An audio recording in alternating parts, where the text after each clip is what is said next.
Donc maintenant, Ouais, tous les coups, c'est pour le proprio. ouais. Donc quoi qu'il arrive, tu devrais t'en vouloir d'avoir des choses qui t'appartiennent. Et la propriété privée, c'est moralement incorrect. Il faut se lancer, vous allez sans doute faire des erreurs, ça c'est sûr. Bon, est-ce que pour toi, l'immobilier en France, ça reste toujours rentable ou est-ce qu'il faut plus diversifier vers d'autres pays comme on entend Dubaï, la Thaïlande, peut-être les États-Unis? Je pense que t'as pas de sous, t'es bloqué en France. Donc ton Ouais. investissement, tu vas le faire en France.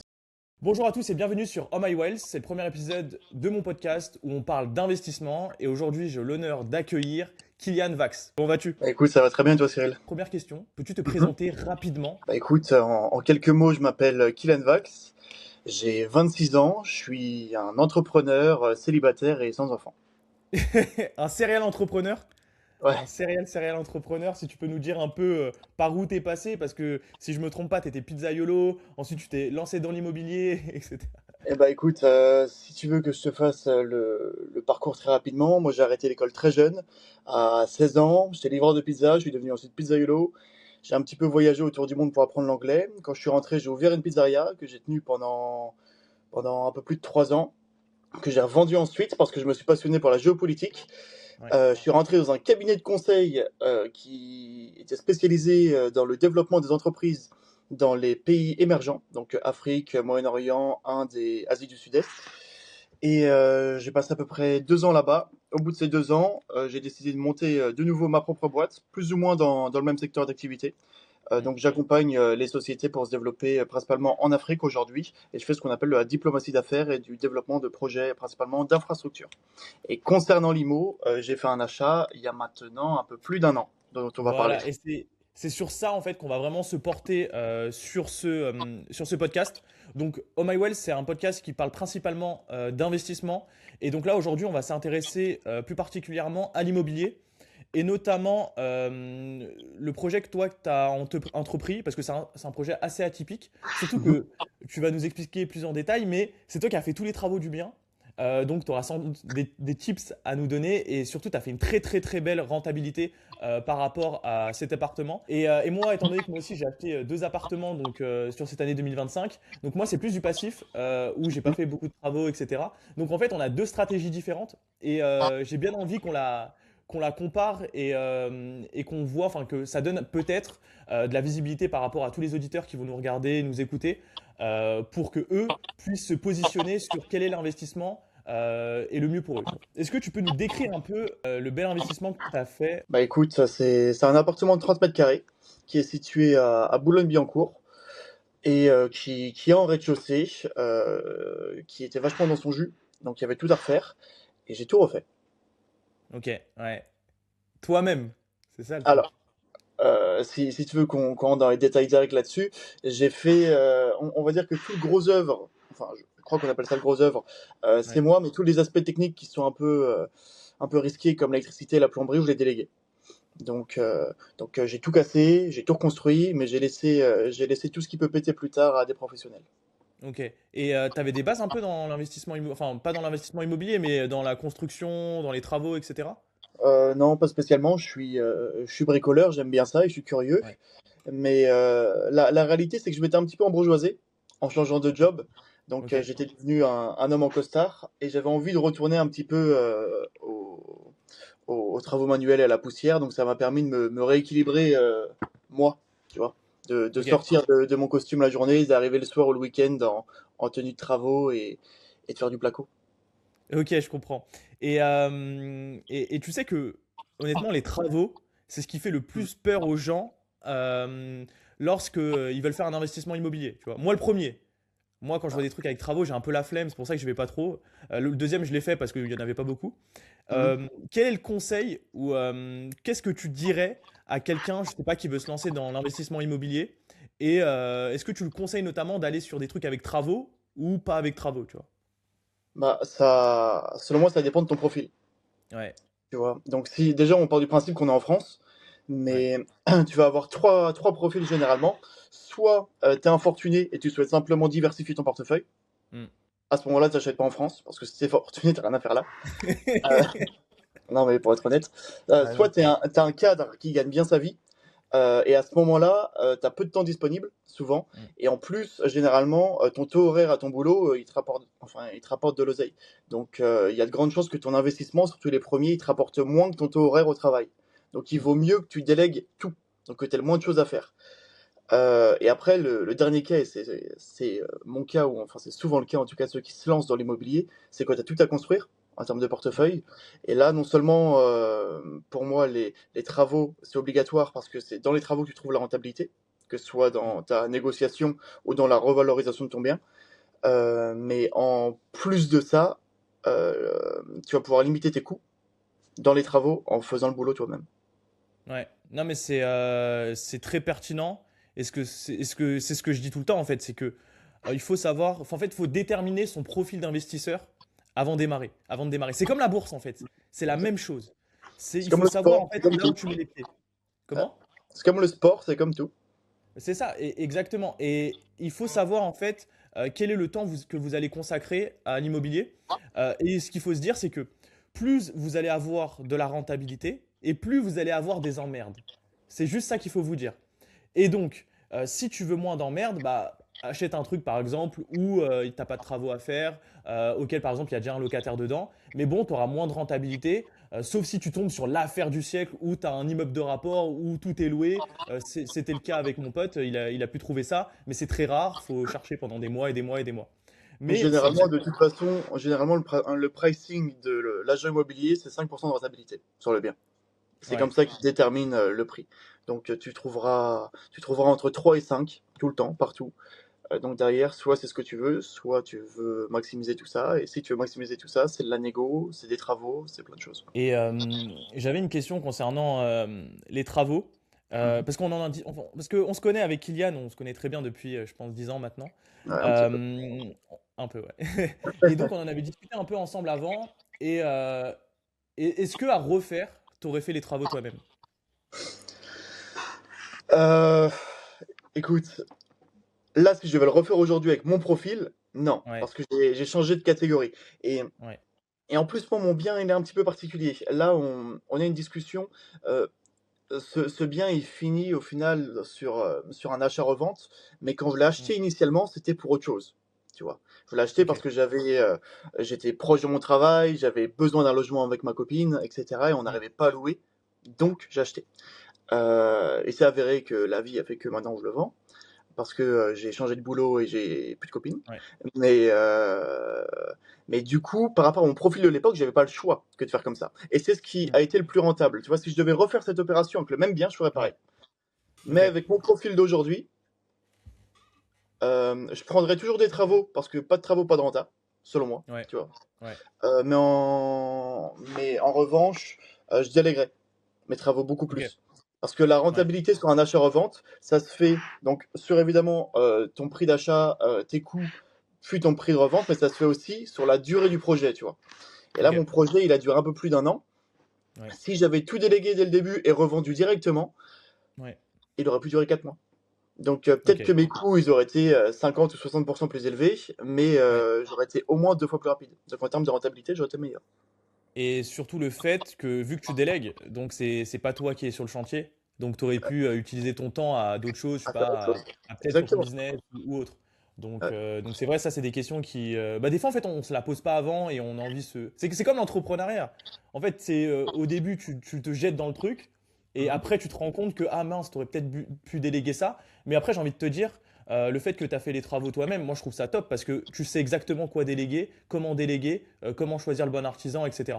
Donc je trouve que c'est plutôt bien d'avoir commencé soi-même en Ouais, fait. et derrière, si tu veux, dans la vie, c'est toujours intéressant de savoir faire les choses, mais en plus de ça, Ouais, si on reste sur l'IMO et l'investissement en soi, maintenant, quand je visite ouais. un appartement, j'ai pas le même regard qu'avant. Bah Donc, ouais. je sais beaucoup mieux estimer mes coûts potentiels, et aussi, Mm. j'arrive à voir les carottes qu'il peut y avoir cachées. Non mais c'est clair. Bah, totalement. Totalement, totalement. J'avais une autre question par rapport à l'immobilier. Là c'est juste parce que ça me vient un peu en tête. Tu parlais un peu de lorsqu'on a full cash, c'est Ouais. d'acheter l'immobilier à l'étranger. Est-ce que pour toi, l'immobilier en France, ça reste toujours rentable ou est-ce qu'il faut plus se diversifier vers d'autres secteurs, enfin d'autres pays comme on entend Dubaï, la Thaïlande, ou peut-être les États-Unis? Bah, écoute, déjà, je suis pas un expert du sujet parce que j'ai jamais investi pour l'instant à l'étranger. Hmm. Mais ça m'empêche pas d'avoir un avis. Ce que je peux dire, c'est qu'encore une fois, ça va dépendre de ton profil. Si tu as tout à créer, et de toute façon, si t'as pas de sous, t'es bloqué en France. Donc ton Ouais. investissement, tu vas le faire en France.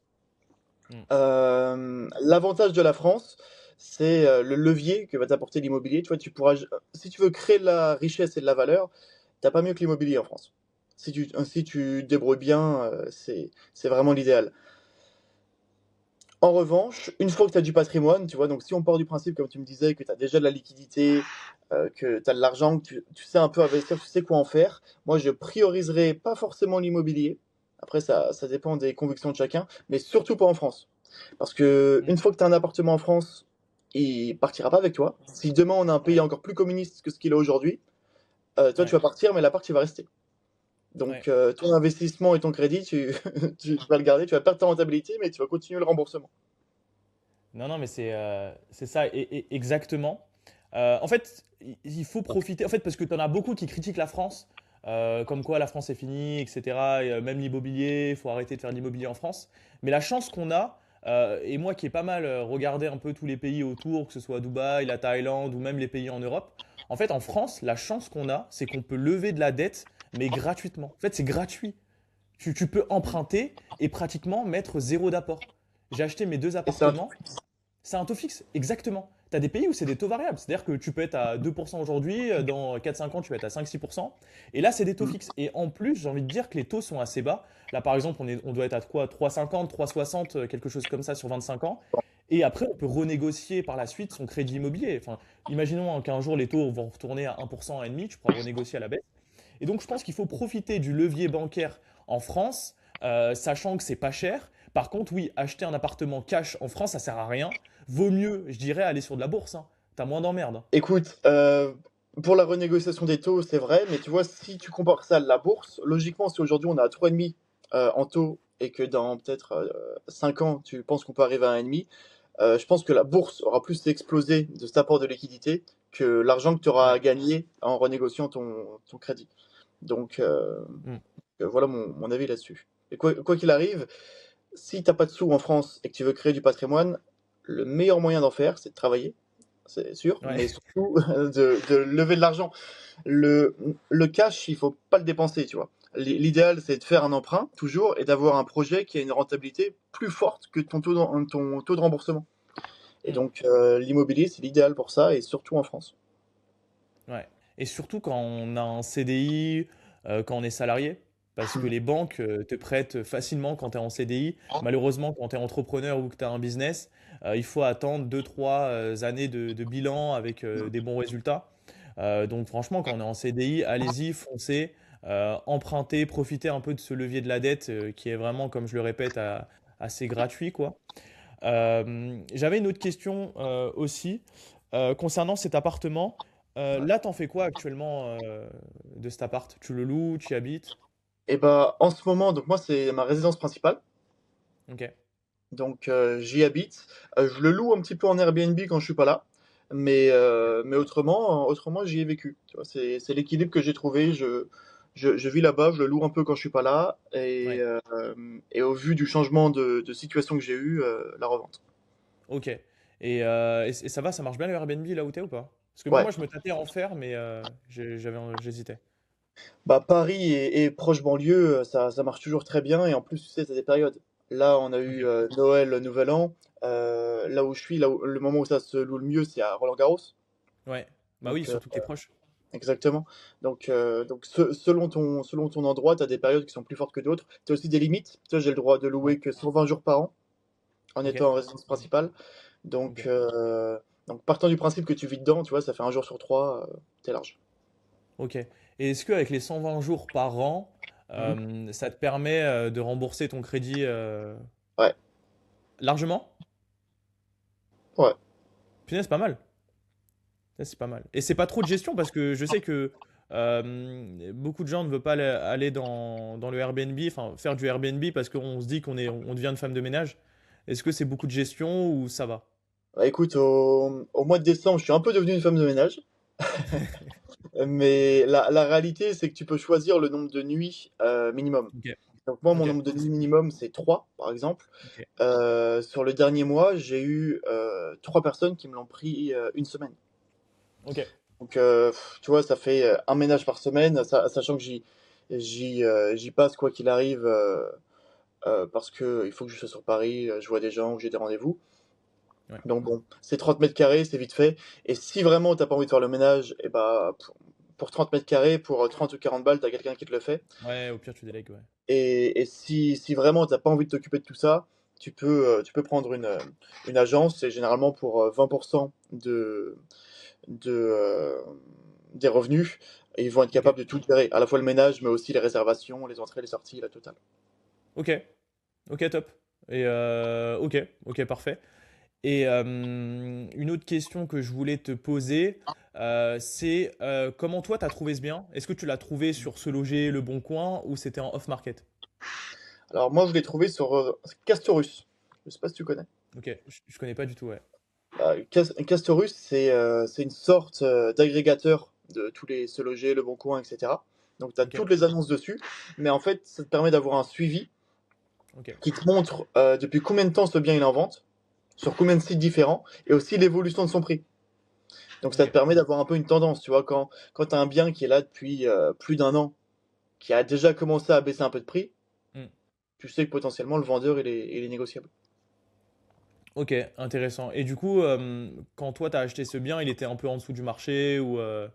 Ah non, moi quand au tout début, le bien était à 245 000 euros, je crois. Ok, Et moi, après négo, je me retrouve au net vendeur à 181 000 ok, et avec frais d'agence et frais de notaire 207. ok. Donc j'y suis allé comme un boucher. Mais quoi qu'il arrive, si tu veux de la rentabilité, tu es obligé de négocier comme un boucher. Ouais. Bah non, non, mais pas le choix, sachant qu'en plus, les agents IMO, ils se prennent une marge de malade. Ah, Donc il y a il a toujours pris une... 10K, je crois, celui-là. Comment? Il a pris 10K, celui-là, je crois. Ouais, bah ouais, donc il y a toujours une marge de négociation, donc faut pas avoir peur de négocier par rapport à ça. Et là, à l'heure d'aujourd'hui, en termes de chiffres, parce qu'on va rentrer un peu plus dans les détails, euh, à ce jour, si tu peux le revendre, si tu le revends, pardon, quelle est la plus-value à peu près que tu as générée sur cet appartement? Alors là, je suis en compromis de vente en ce moment. Ok, Et en net vendeur, je suis à 255 000. ok, Au total 265. Sur un achat de 207, du coup, j'ai 15-24 travaux à peu près. Je compte pas ce que a pu me rapporter le Airbnb. J'ai 30-35 000 euros de rentabilité à la fin du projet. ok. C'est pas mal, honnêtement, en un an. C'est pas mal, surtout que j'ai vécu dedans, que ça a été une partie de ma vie. C'est pas simplement un investissement, tu vois. Ouais, non, non, C'est mais ma résidence. carrément. Non, non, franchement, carrément. Surtout que toi, tu avais mis pas mal d'apports. Donc, ça te permet de récupérer un peu Ouais, ton apport que tu as mis dedans exactement. afin de faire d'autres projets. Est-ce que là, à terme, tu aimerais refaire un autre projet immobilier? Et si oui, dans quoi tu irais faire, enfin, dans quoi tu te lancerais pour peut-être avoir une meilleure renta encore plus, 100 000 euros Hmm. par an? Si, si demain je veux mettre mes liquidités dans un projet IMO, ce sera pas en France, c'est clair et Ouais, net. ok. Tu vois où? Euh, euh, je sais pas, mais quoi qu'il arrive, je le délèguerai à fond. Ok. Il y a plein d'entreprises aujourd'hui qui font du marchand de biens et qui ont des bons retours et des bonnes rentabilités sur moins d'un an. Donc, Hmm, je pense, si je voulais mettre mon argent dans l'immobilier, je le ferais là-dedans. ok. Surtout près de SCPI, ça me tente pas du tout. Euh, mais, Tiens, on mais va oui. parler des SCPI. Ah, On va parler des SCPI. Parce bah que, écoute, en tout cas pas en France pour mon argent, parce ouais, que comme je disais, une fois que tu l'as mis en France, il est immobilisé, il bouge plus. ouais. Et voilà, on est déjà bien trop loin dans le socialisme. Demain, on peut être dans le communisme. Moi, je veux pas que mon appartement soit en URSS, tu vois. Donc, Non, mais je comprends. Ça, c'est un autre débat. Ça, c'est un autre débat. Mais moi, je dis revenons qu'il n'y a par pas contre aux débat, SCPI. mais Revenons aux SCPI. ouais. Parce que ça, c'est intéressant d'en parler. Pour ceux qui connaissent pas les SCPI, c'est de la pierre papier. C'est-à-dire qu'au lieu de détenir votre bien en direct, vous le détenez, par exemple, via une assurance vie. donc ça vous évite d'avoir toutes les galères de gestion, etc. Et il y a un gros débat sur les SCPI. Est-ce qu'il faut y investir? Est-ce qu'il ne faut pas y investir? Sachant qu'on a une grosse crise des SCPI Mm. quand les taux étaient élevés il y a peut-être 2 3 ans. Donc il y avait plein d'SCPI qui ont décoté. Et donc je sais qu'il y avait des SCPI qui ont perdu 15-20%. Et surtout que sur la cote des SCPI, c'est pas au jour le jour comme en bourse. Ils font des estimations, je sais pas, peut-être 3 fois par an, 4 fois par an. Et donc après, on voit en fait où on se situe par rapport à son investissement. Et donc c'est vrai que c'était très compliqué. Et le gros problème avec les SCPI, qu'est-ce qui s'est passé? C'est que la majorité des SCPI étaient investis en immobilier de bureau. Et donc, qu'est-ce qui s'est passé après le Covid? Après le Covid, on avait beaucoup de télétravail. Et donc, qu'est-ce qui s'est passé? C'est-à-dire que les gens ont beaucoup bossé de chez eux. Après, bon, il n'y avait pas que ça, mais donc l'immobilier de bureau ne valait plus rien, plus grand-chose. Des tours étaient vides, donc notamment à la Défense. À la Défense, on avait beaucoup de tours qui étaient vides, beaucoup d'étages qui étaient vides. Et donc, c'est pour ça que l'immobilier de bureau, c'était pas le meilleur des investissements. Et dans les SCPI, il y avait beaucoup d'immobilier de bureau. Toi, qu'est-ce que tu en penses des CPI par rapport à ça? Moi, je pense que les SCPI, c'était malin à l'époque où ça a été inventé. Ouais, Donc, tu le sais mieux que moi, mais j'imagine il y a une trentaine d'années, peut-être 40. Donc, eux, ils font leur rentabilité sur le fait qu'avec l'argent que tu investis, ils s'en servent d'apport pour faire un crédit. Donc, quand ils te proposent une rentabilité de 4 à 5%, eux, ils ont juste acheté un bien à 5%, mais avec la moitié de dette. Ce qui fait que leur mm, rentabilité réelle, elle est 10, donc ils te donnent 5 et ils gardent 5. ouais, Derrière, je sais pas qui gère ça. Je connais pas vraiment leur niveau. Ça, c'est assez, c'est pas suffisamment clair pour moi, tu vois. Si je veux investir dans ce genre de choses, je sais qu'il y a une boîte qui s'appelle Brix ouais, qui fait de l'investissement qui est vachement plus liquide, je crois. ok, Donc, j'ai jamais investi dedans, donc je peux pas vous conseiller ouais, d'y aller. Mais je me pencherai plus sur ce genre de solution, tu vois. Les, ok.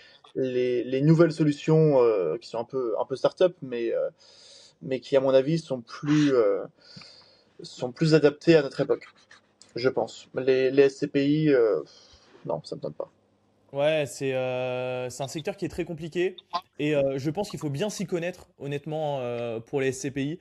En fait, c'est pas, je dirais, donné à tout le monde d'investir dans les SCPI parce que le problème, c'est que si tu t'y connais pas, tu vas passer par un broker qui va se prendre énormément de frais d'entrée parce que sachez que les frais d'entrée sur les SCPI, c'est énorme. Donc ça peut bouffer concrètement votre rentabilité.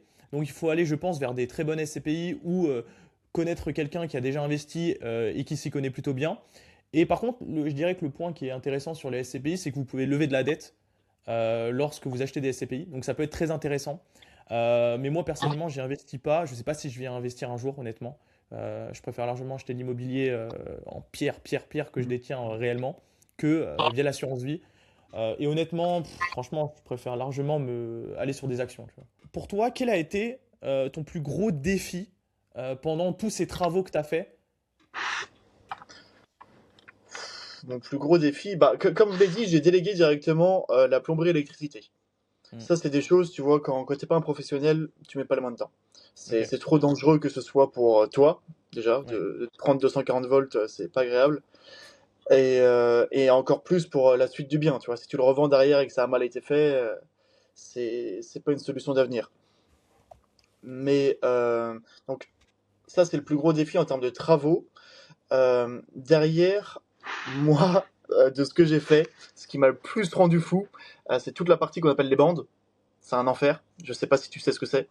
Mais pas du tout. grossièrement, les bandes, c'est ce qui joint les placos. Tu vois, tu poses des Ok, plaques de placo et tu as ok, forcément un petit espace entre. Et bah, ok. tu vas appliquer ce qu'on appelle une bande. Et donc, c'est quelque chose qui est chiant à appliquer. Quand tu commences à avoir la main, c'est beaucoup plus rapide. Au début, c'est un enfer. Et ensuite, ça se ponce. Et ça se réenduit et ça se reponce. Enfin, c'est long et c'est chiant. Moi, c'est ce qui m'a le plus fait perdre des cheveux. Ça tombe bien parce que j'avais une question notamment par rapport à un choix d'investissement. Est-ce que pour toi, c'est intéressant d'acheter une maison et de la diviser pour faire plusieurs appartements? Oui. Est-ce que c'est facile? Je pense pas. Moi, ce qui me Ouais, faisait peur à l'époque, parce que ouais, j'ai eu une phase où je voulais faire beaucoup d'IMO, donc ouais, j'ai fait ma petite formation ouais, et je me suis vachement renseigné. Mais moi, ce qui me faisait flipper dans les divisions, c'est tout le process avec euh, les, on va dire les compteurs électriques, les nouveaux compteurs à installer. Ok, Ah, parce que quand tu fais une division, déjà il te faut un accord de la mairie, je crois. ok, Ensuite, ouais, il faut rebrancher les appartements. Enfin, je sais plus qui s'occupe de ça, si c'est EDF ou autre. Mais je sais que c'est des mm, demandes, tu vois, donc c'est de la ok, paperasse. Ça prend du temps que tu peux pas trop prévoir. C'est aussi un coût. Donc moi, c'est ce qui m'avait fait peur. Un professionnel, il dira sûrement que c'est pas grand-chose, ok. mais je suis pas un professionnel. Donc la Ah division, ouais. Bon, c'est l'idéal pour Taranta, hein. Ça c'est clair et net. Mais je pense ok. que ça c'est quelque chose de. Faut être un pro, en fait, tout simplement, tu vois. Ou sinon, Tu tu commences délègues. pas. Mais enfin, tu délègues. Tu vois, tu peux déléguer des travaux, mais il faut que tu aies une Ouais, vision pour tout ça. Tu vois, ouais, ça, non, non, ça vient de 100%. toi.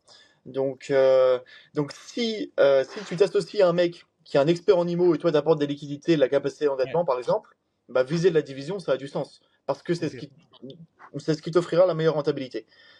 Mais en premier projet, jamais de la vie, ok. parce que tu vas te casser les dents, à mon avis. Mais une fois que tu commences à avoir de l'expertise, mais une fois que tu commences à avoir de l'expertise, quelle qu'elle soit, Ouais. ouais, je pense que ça vaut le coup. Encore une fois, il faut faire gaffe à la réglementation qui change.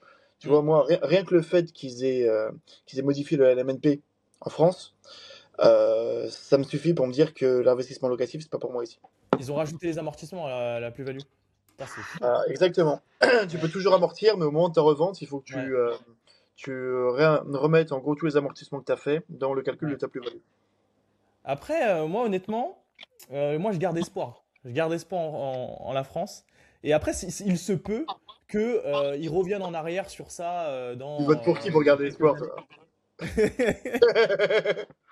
Non, mais je garde un peu d'espoir. Je garde un peu d'espoir. Ouais, Parce qu'en fait, je dis ça parce que j'ai des billes dedans.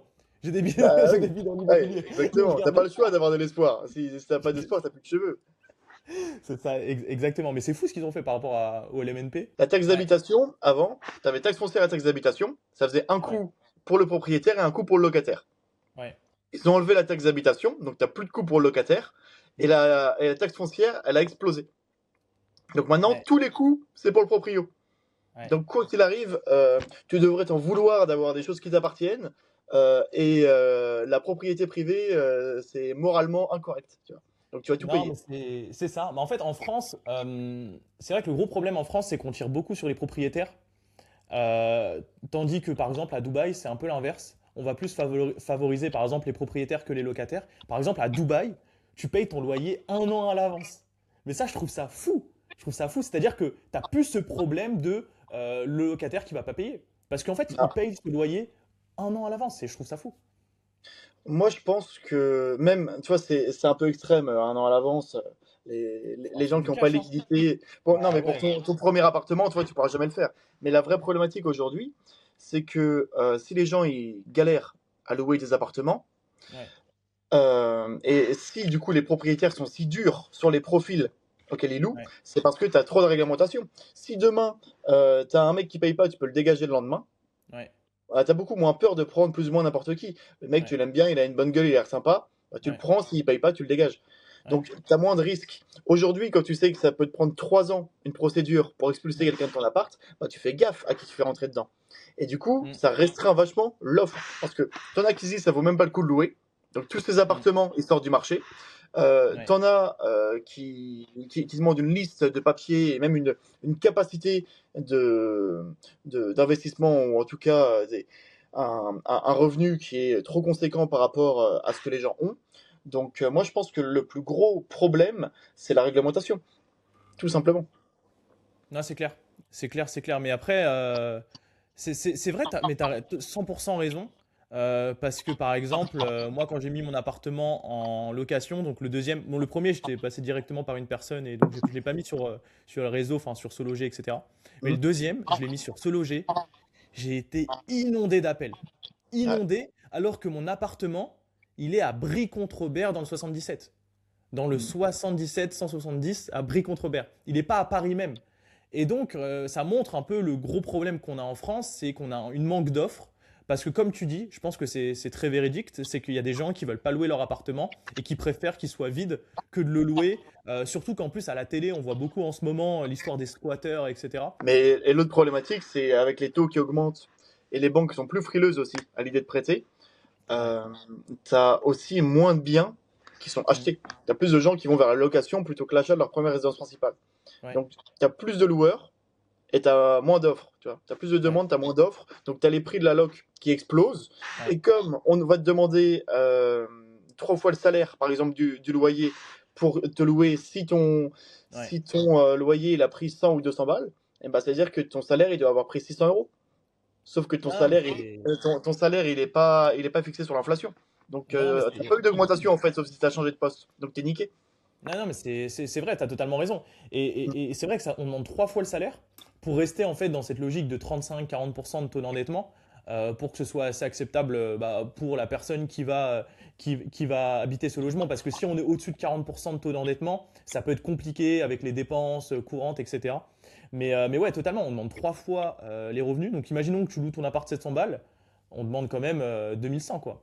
C'est chaud. Surtout dans Mm. une petite ville, par exemple, là où j'habite, à Brie-Contrebert, je ne sais pas si beaucoup de gens gagnent 2100 € par mois, tu vois. Je sais pas, tu vois, je sais pas. Donc, c'est vrai qu'il y a un problème vis-à-vis de ça. Mais par contre, concernant l'immobilier, je sais qu'en 2022 ou 2023, quand les taux étaient élevés, là, c'était chaud parce que personne vendait son bien, Ouais. personne n'avait de crédit. Là, c'était compliqué sur le marché de l'immobilier, donc c'était assez en stand-by. Mais là, ça a bien repris. Moi qui travaille en banque, enfin qui travaillais en banque, j'ai vu un peu l'évolution. Et c'est vrai que 2022-2023, on n'avait plus beaucoup de dossiers immobiliers. Mais là, sur l'année 2025, ça a beaucoup repris. Ça s'est un peu calmé sur la fin d'année 2025. Mais sinon, ouais, ça s'est beaucoup repris quand même. Bah ouais, je crois que l'État a fait en sorte de faire passer le message aux banques comme quoi il fallait un peu lâcher du lest là-dessus et faire Ouais, repartir les crédits parce que c'est quand même ouais, une grosse rentrée d'argent. Les frais de notaire, c'est principalement des taxes. C'est pas des frais pour le notaire. Donc c'est vraiment une grosse rentrée d'argent pour l'État, les achats immobiliers. Mais pour revenir sur la location, moi quand j'ai acheté mon bien, ouais. à louer, j'avais regardé, il valait à peu près 1200 balles par mois. Aujourd'hui, il vaut 1005. Punaise. Et je suis sûr à 100% que tu peux même le mettre à 1006, tu vois. Ouais, je trouverais peut-être une pépite, tu vois, mais à 1005, il Ouais, part, c'est sûr. ouais. Après, tu peux essayer de jouer. Mais ouais, putain. Et t'as combien de mensualités? J'ai 890 balles. T'as acheté à combien le taux? C'était combien le taux que t'as eu? 3-2, je crois. Ok, ça va. Franchement, ça Ouais. va. J'aurais préféré moins, mais bon. Ouais, bon, 3-2, moi, ça me choque pas. Surtout qu'aujourd'hui, on n'est plus trop à 3-2, hein. C'était plus Ouais, trop à 3. on a un Après, peu ça plus. dépend quand la personne va regarder la vidéo. Mais là, on est à 3-6, 3-7, 3-8. Sur 25 ans ou sur 20 ans que t'as acheté? Sur 25, résidence principale. Ok. Ça, c'est une bonne technique. D'essayer d'acheter sur le plus lointain possible quand vous achetez votre appartement locatif. Donc la technique un peu, c'est de dire à ton banquier que tu achètes une résidence principale et au final tu fais du locatif. C'est C'est pas pas ce moi que qui te j'ai l'ai fait, dit. je tiens à prévenir. C'est pas moi qui l'ai dit. Mais c'est vrai que c'est une technique parce qu'en fait les banquiers vont plus vous prêter sur de la résidence principale et peuvent aller jusqu'à 40% de taux d'endettement, notamment. Après bon, il faut avoir un bon dossier, etc. Mais on peut aller jusqu'à 40% de taux d'endettement. Et vous pouvez aller jusqu'à 25 ans. Et c'est vrai que quand on fait de l'investissement locatif, vaut mieux emprunter sur une durée plus lointaine. Donc c'est un peu une idée reçue où il y en a beaucoup qui se disent, bah non, moi j'ai envie d'emprunter sur 15 ans, sur 12 ans, comme ça je rembourse vite. Mais non, le mieux c'est quand même d'emprunter sur 25 ans si vous pouvez, et avec le moins d'apport possible. Et avec un Bah, différé. et ouais, exactement. Et concernant le locatif particulièrement, ce que tu dis, c'est vachement vrai, mais concernant le locatif, souvent, la problématique des gens, parce que ceux qui ont envie de faire beaucoup d'IMO, c'est souvent ceux qui Ouais, n'ont pas trop de sous et qui ont des salaires un peu pourris. ouais, L'avantage du locatif, c'est que si tu as un dossier qui est solide, sur lequel tu as un bien que tu arrives à acheter pas cher, qui se loue bien, ouais, etc., il vaut mieux partir du principe que tu proposes à ton banquier un projet locatif, même si c'est que sur 20 ans, parce que ouais, si le projet est bon, ça augmente ta capacité d'endettement. Parce que si, imaginons, sur le bien, tu as 1000 euros de revenus par mois, tu as ouais, 70% de ces revenus qui sont pris comme de nouveaux revenus pour toi par la banque. 30% qui sont enlevés pour le risque. Et donc ça augmente ta capacité d'endettement potentiel à partir du moment où ton bien il est rentable. Donc ça vaut le coup de se faire un projet locatif, même si c'est que sur 20 ans. Et comme tu disais, le plus important, c'est le différé. Si tu arrives Ouais, à avoir un différé d'un an et demi ou de 2 ans, bah, tu fais tout ton beurre locatif sur cette ouais. période. Mm, Derrière, tu revends ton bien et tu recommences. ouais. Ben ça, c'est... Par contre, il faut faire des travaux. Donc en général, la banque, elle va pas accepter de faire du différé si tu n'as pas de travaux.